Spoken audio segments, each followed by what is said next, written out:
সংখ্যার যোগফল 612। প্রথম পাঁচটির গড় 64 এবং শেষ পাঁচটির গড় 72 হলে পঞ্চম সংখ্যাটি কত?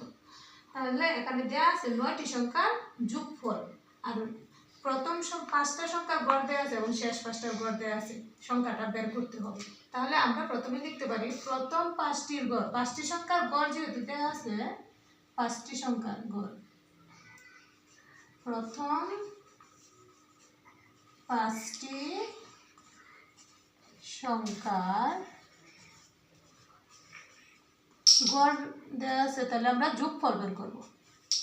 গড় দেওয়া আছে, যোগফল বের করব। প্রথম পাঁচটি সংখ্যা যোগফল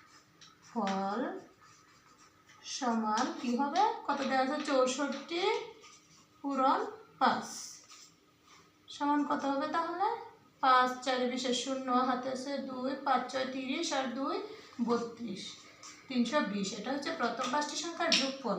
এখন শেষ পাঁচটি সংখ্যা, শেষ পাঁচটি সংখ্যার যোগফল, গড় কত দেওয়া আছে? শেষ পাঁচটি সংখ্যার 72 পূরণ যোগফল যেহেতু বলছে 5 দিয়ে পূরণ করে দেব, সমান 5 2 10 0, হাতে আছে 1, 5 7 35 আর 1 36, তার মানে 360 হচ্ছে শেষ পাঁচটি সংখ্যার গড়। এখন 10টি সংখ্যার, এখানে 5টা এখানে 5টা, তার মানে টোটাল হচ্ছে 10টি সংখ্যা।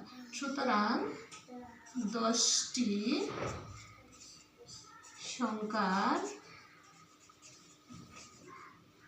যোগফল সমান 320 যোগ 360। আমরা যোগ করে নিব, তাহলে 0 0 0, 6 আর 2 8, আর 3 আর 3 6, 680। এখন বলছে 9টি সংখ্যার যোগফল 612 যদি হয় তাহলে সংখ্যাটি কত? তাহলে আমরা লিখব সংখ্যাটি। সুতরাং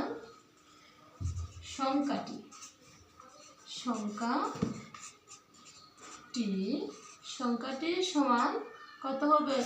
612 দেওয়া আছে আর এখানে 680, তার মানে 680 বিয়োগ 612, বাতিলের সংখ্যাটি পেয়ে যাব আমরা। তাহলে এখন বিয়োগ করবো, 10 থেকে 2 গেলে 8, দিয়ে দিলাম 1 হচ্ছে 2, 8 থেকে 2 চলে গেলে 6, 8 থেকে, এটাই হচ্ছে আনসার। তার মানে সংখ্যাটি হচ্ছে আমাদের 68, এটাই আনসার।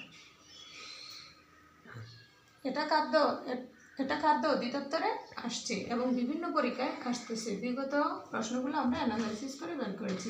এখানে 9টি সংখ্যার যোগফল 612, প্রথম পাঁচটির গড় 64 এবং শেষ পাঁচটির গড় 72 হলে পঞ্চম সংখ্যাটি কত? যেহেতু প্রথম পাঁচটি সংখ্যার গড় দেওয়া আছে, আমরা সমষ্টি বের করে নিব, সমষ্টি আর যোগফল একই কথা। তারপর শেষ পাঁচটির গড় দেওয়া আছে, আমরা বের করে নিব যোগফল। এখন যোগফল আর যোগফল দুটা যোগ করে নিব, 10টি মানে 5টির যোগফল আর শেষ পাঁচটির যোগফল যোগ করে আমরা অঙ্কটা করে নিব, তারপর বাদ দিলে হয়ে যাবে আমাদের অ্যান্সার।